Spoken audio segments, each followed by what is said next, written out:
Prologue. The bearded old man shuffled towards the bronze sculpture of a ram outside the Woolmarket shopping centre in the elegant Cotswold town of Cirencester.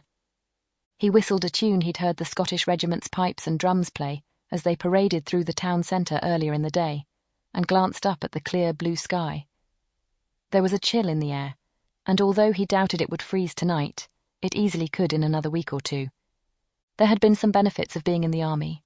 A warm, dry place to lay his head, and 3 square meals a day came immediately to mind.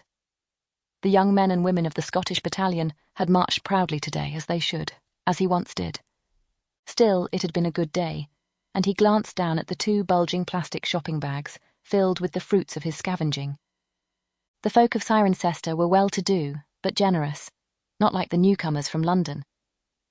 He remembered when the Cotswolds was a scattering of small farming communities, but now the area had protected status, like a national park but not as strict, and people with money had moved in and built large houses. They drove around in imposing 4x4s without a smear of mud on them, and ignored the likes of him and those who'd spent their whole lives here. Wearily, he sat down beside a slumped figure on the base of the ram sculpture, placing his bags carefully by his feet. "Have a good day, did you?" he joked. The figure did not respond. Still, farming wasn't what it was, and the towns and villages were thriving. Even the local schools were full, or so he'd overheard from the conversation of a group of long-haired, stick-thin women. "Haven't you got a home to go to, and a missus to cook you Sunday dinner?" he asked the silent figure. Yorkshire puddings. The thought of pancake batter rising and baking into those cup-shaped staples of a roast dinner, filled with succulent slices of beef and a dark, rich gravy, made his tummy grumble. The immobile figure beside him did not reply, so the bearded man turned to him. "Look, mate, it's getting dark and the temperature's dropping. It'll be too chilly for the likes of you out here tonight. So do me a favour, wake up and go home." He placed his hand on the figure's arm, meaning to shake him awake, and gasped. The man was not sleeping.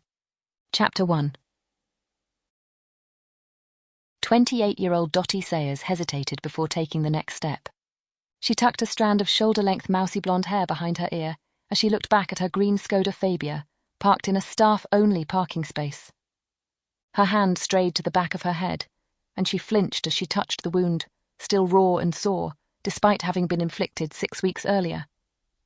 She'd started working at Ackerman's on a temporary basis for September's auction, as they'd been short-handed, but she'd discovered a dead body in a giant grandfather clock. Piecing together the clues, she'd identified the culprit, but realizing this, the murderer had tried to silence her. Sample complete. Ready to continue?